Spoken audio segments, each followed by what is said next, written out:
Ótimo dia a todos, a graça e a paz do nosso Senhor Jesus. Que privilégio novamente poder falar a palavra do Senhor aqui. E hoje a gente vai falar de Romanos, capítulo 5, que tem uma passagem que fala assim: a paciência gera experiência, a experiência gera esperança.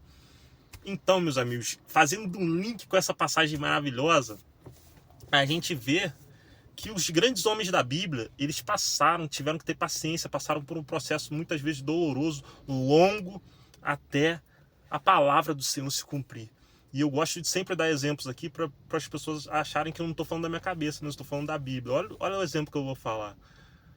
O rei Davi, o profeta Samuel, se eu não me engano, chegou, ungiu a ele a rei quando ele era adolescente. A palavra só foi se cumprir quando ele, depois de 30 anos de idade, muitos e muitos anos depois. Então ele sofreu todo o processo, a gente vê na Bíblia, até ele se tornar o rei de Israel.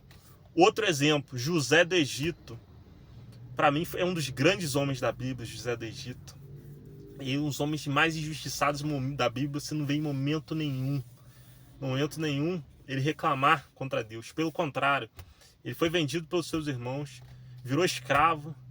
Depois de virar escravo, ele foi para a casa de Potifar. Isso aí anos, estou falando resumidamente. A esposa de Potifar chamou ele para ter relação sexual com ela. Ele não aceitou. E ele falou uma das passagens mais lindas da Bíblia: como poderia eu cometer tamanho pecado contra o meu Deus? Eita glória! Maravilha de Deus!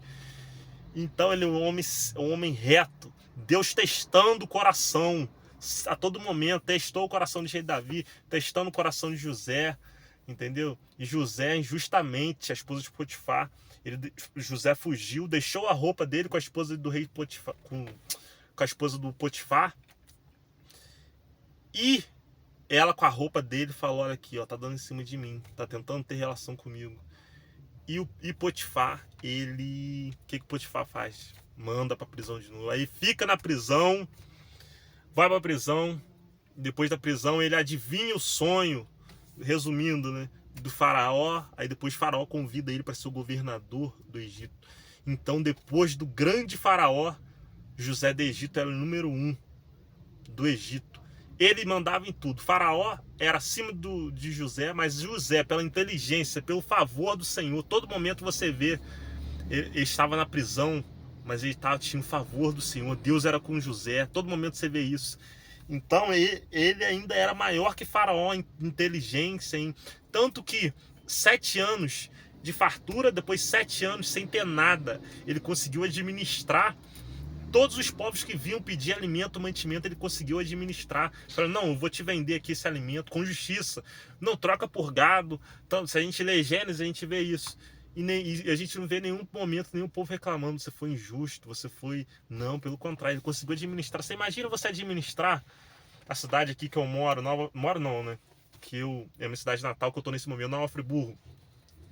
O prefeito receber, falar que vai ter 7 anos de fartura, 7 anos sem nada. Você imagina o prefeito ter que administrar isso tudo. E para quando tiver nada, ele ter alimento para toda essa população. Isso foi o que José do Egito fez. Isso é incrível. Então, ele passou por todo um processo. Rei Davi, José do Egito também, depois de 30 anos. Tanto que os irmãos dele não reconheceram ele depois de velho, e se cumpriu o sonho dele de jovem. Os irmãos dele se prostraram perante ele, chamando ele de Senhor. Entendeu? E outro exemplo da paciência, que tem que ter paciência no processo, nosso Senhor Jesus. Você não vê Jesus com 12, 13 anos no ministério dele, pregando. Não, ele esperou ter a maturidade, a sabedoria, esperou o momento certo para se cumprirem as coisas. Tanto que ele começa o ministério dele com 30 anos de idade. E, vindo para os dias atuais, a palavra de Deus diz, né, que no final dos tempos as pessoas teriam comichões no ouvidos para ouvir mestres que falavam as coisas que a gente queria ouvir.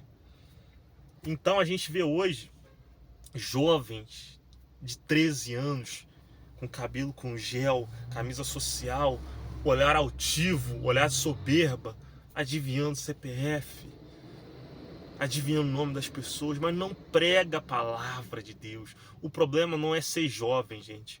O problema é as pessoas colocarem o jovem como um mestre da lei, como um mestre da Bíblia. E a gente que lê a Bíblia, a gente vê que os grandes homens da Bíblia sofreram até chegar.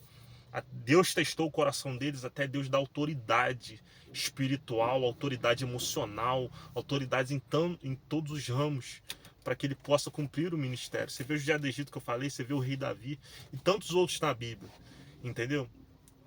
E a gente vê garotos olhando de cima para baixo, nariz para cima, adivinhando CPF, e as pessoas idolatrando. Uau, homem de Deus, isso é falta de Bíblia. Uma coisa maravilhosa, uma coisa linda é um jovem pregando a palavra do Senhor, lendo, estudando, aprendendo junto conosco, pregando. Mas uma coisa é você colocar um jovem como um mestre da lei, como um mestre da Bíblia, como se fosse um pastor. E realmente eu não entendo isso. E que a gente tenha sabedoria para a gente discernir quais são os espíritos que essa pessoa que está nessa pessoa. Que às vezes a pessoa acha que está com o Espírito Santo, mas é apenas a carne gritando. E a gente tem a sabedoria, entendeu? Mas só para deixar claro, eu não tenho nada contra jovem pregando, não. Eu acho, pelo contrário, eu acho lindo.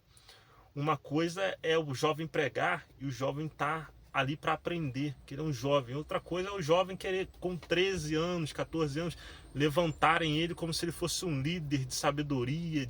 E na Bíblia a gente não vê isso. E muitas vezes as pessoas hoje em dia estão usando muito o exemplo da mula. Deus usou até uma mula.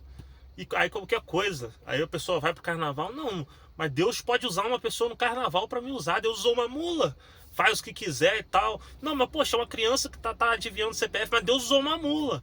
Mas galera, tem que ver o contexto, tem que ver todo o contexto, beleza? Então é isso. Fica com Deus, que Deus te abençoe abundantemente na autoridade do nome de Jesus. Fica com Deus, valeu.